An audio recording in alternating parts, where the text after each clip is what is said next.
Minasang, konnichiwa. Dalam pertemuan kita kali ini kita akan membahas tentang dialog antara dua orang asisten rumah tangga yang ditinggal pulang oleh rekan-rekan kerjanya, dan kemudian keduanya terlibat dalam sebuah obrolan ringan. Untuk itu mari kita saksikan video berikut bagaimana dan apa yang mereka ucapkan dalam obrolan mereka. Dan kata kunci kita hari ini adalah Tadaima. Saya sudah ada di rumah.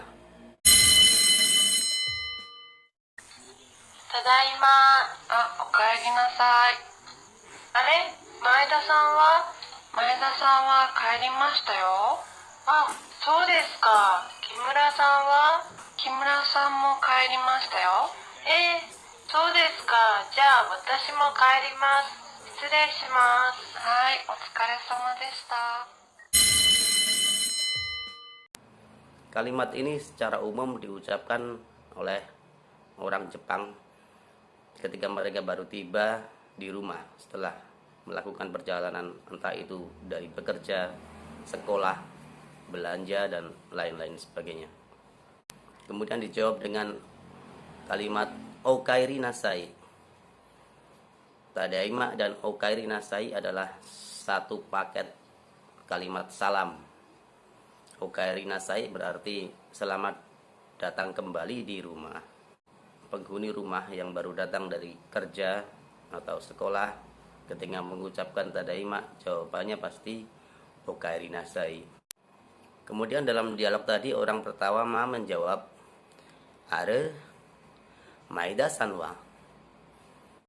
Are dipakai ketika seseorang itu bertanya-tanya. Hah? Kalau dalam bahasa Indonesia mungkin seperti itu. Kemudian Maeda-san wa, apakah itu saudara Maeda? Kemudian orang kedua menjawab Maeda-san wa kaeri mashio. Maeda yang dikasih imbuhan sang sebagai bentuk penghormatan, saudara Maeda telah pulang. Maeda-san wa kaeri mashio. Ini terdiri dari satu kalimat kaerimas yang artinya pulang, dan yo adalah partikel ketika sesuatu itu diinformasikan kepada orang yang diberitahu. Jadi orang pertama diberitahu kalau Maeda sudah pulang ke rumah. Partikel yo di akhir kalimat adalah mengindikasikan sebuah informasi tambahan kepada orang yang diajak bicara. Ketika kita memberikan imbuhan yo pada kalimat kaerimas tayo, berarti kita telah menginformasikan bahwa seseorang tadi sudah pulang. Kaerimas pulang, ta adalah kata kerja bentuk lampau, dan yo adalah imbuhan yang memberikan nuansa informasi baru. Salah satu contoh kalimat lagi seperti misalkan kalimat ameni nuritara kazuo hikuyo, yang artinya jika basah karena hujan nanti kena pilek loh. Kemudian ART pertama menjawab lagi, oh sau desu ka?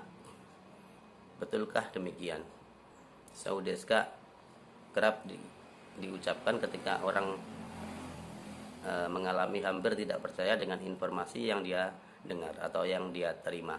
Sau desu ka? Betulkah demikian? Kemudian dia bertanya lagi, Kimura-san wa? Artinya bagaimana dengan Tuan Kimura? Dan dijawab lagi oleh ART yang kedua dengan jawaban Kimura-san mo kaerimasu tayo. Kalimat ini sama seperti kalimat pada awal jawaban tadi, cuman bedanya untuk jawaban yang kedua diberi imbuhan mo, yaitu Kimura-san mo kaerimasu tayo. Mo artinya juga, jadi artinya Tuan Kimura juga sudah pulang. Jadi yang pertama cuma dikasih imbuhan yo kaerimasu tayo, kemudian yang kedua diberi imbuhan mo kaerimasu ART yang pertama menimpali lagi dengan jawaban Watasimo kaerimasu. Ja, watasimo kaerimasu.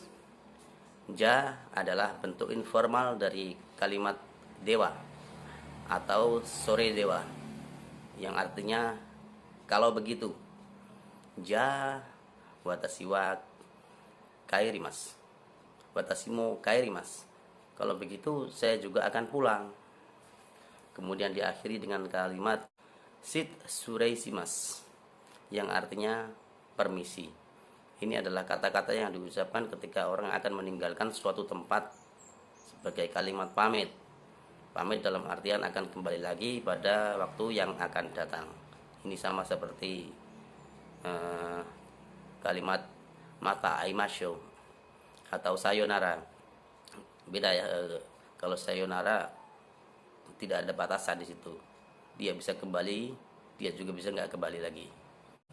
Kemudian orang kedua menjawab dengan otsukare sama deshita.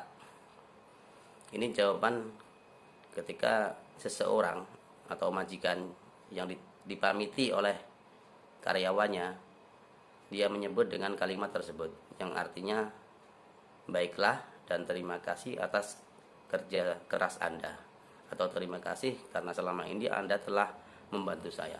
Ini hampir mirip seperti kalimat gotsushou sama deshita, yaitu kalimat yang diucapkan ketika seseorang selesai makan sebagai ucapan terima kasih terhadap yang berjasa atas ketersediaan makanan tersebut, entah itu petani, nelayan, bahkan alam yang menyediakan sumber pangan tersebut.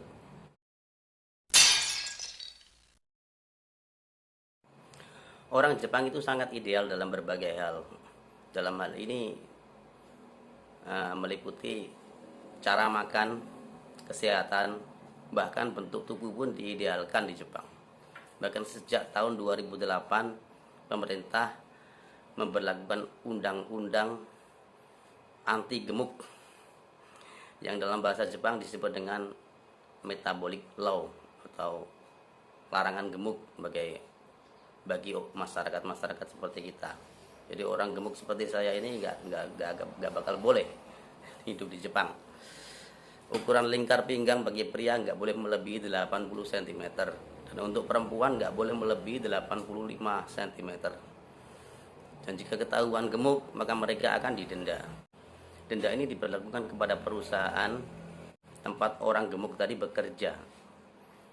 Dan denda ini pun tidak dibayarkan kepada pemerintah, tetapi akan diberikan kepada orang yang mengalami kegemukan atau obesitas sebagai anggaran untuk melaksanakan diet bagi orang yang mengalami kegemukan tersebut. Metabo sendiri diambil dari istilah metabolic syndrome. Metabolic syndrome adalah istilah umum yang dipakai untuk menyebutkan penderita penyakit katastrofik, yakni yang salah satunya berbentuk obesitas atau kegemukan.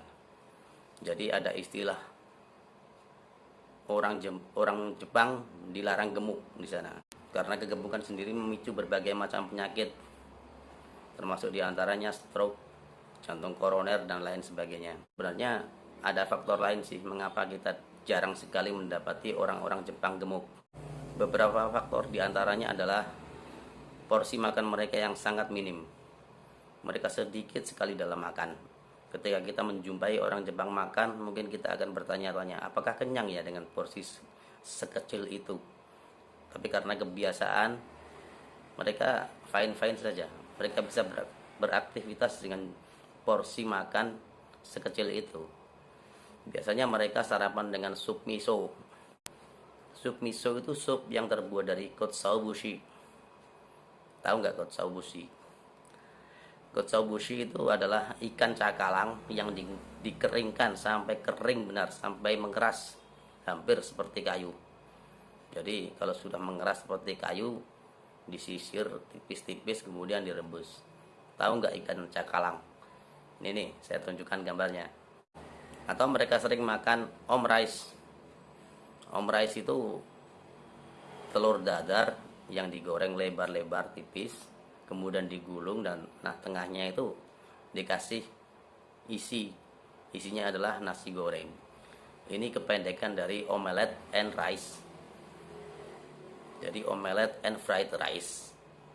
Jadi omelette yang artinya dadar dan fried rice artinya nasi goreng. Dan di kedua jenis makanan ini dikombinasikan dengan cara seperti itu.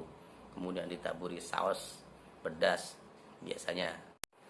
Faktor ketiga yang menyebabkan jarang sekali orang Jepang gemuk. Ya, orang gemuk di mana-mana ada ya, cuman kalau di Jepang itu jumlahnya tidak lebih dari 5% dari totalitas penduduk Jepang secara menyeluruh. Kecuali pegulat sumo ya. Karena memang pegulat sumo dituntut untuk gemuk. Jadi undang-undang ini tidak berlaku bagi pegulat sumo yang masih aktif menempuh karirnya sebagai olahragawan sumo. Selain dari faktor tadi, jam tidur mereka yang sangat sedikit. Jam tidur bagi orang Jepang hanya 6,5 jam sehari semalam. Aktivitas kerja yang penuh dan padat. Jadi mereka memiliki jam kerja yang lebih panjang daripada kita. Orang Jepang rata-rata menghabiskan waktu untuk bekerja di perusahaan tempat dia bekerja rata-rata selama 15 jam dalam satu hari. Kalau kita mungkin cuma 12 atau 10 jam, tapi mereka lebih dari itu. Itulah yang membuat mereka jarang ada yang gemuk. Ketika mereka mengalami tanda-tanda kegemukan, mereka akan meresponnya dengan cepat. Salah satunya adalah memperbanyak aktivitas gerak tubuh seperti olahraga, gym, dan lain sebagainya. Oke, sekarang kita masuk dalam sesi onomatope. Coba kita lihat dan perhatikan video-video berikut ini.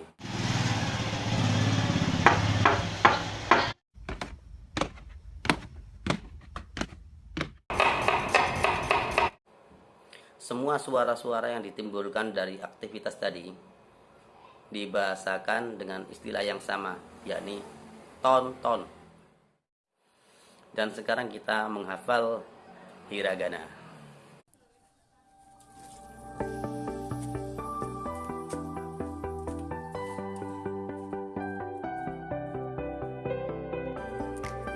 Ci,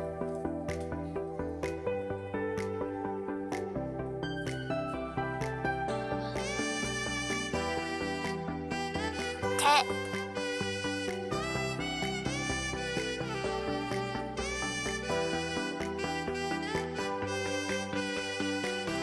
to,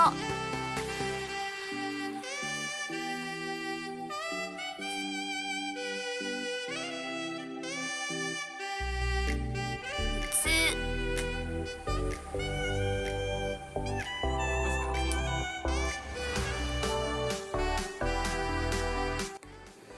はい、今日はここまでです。終わりましょう。さよなら。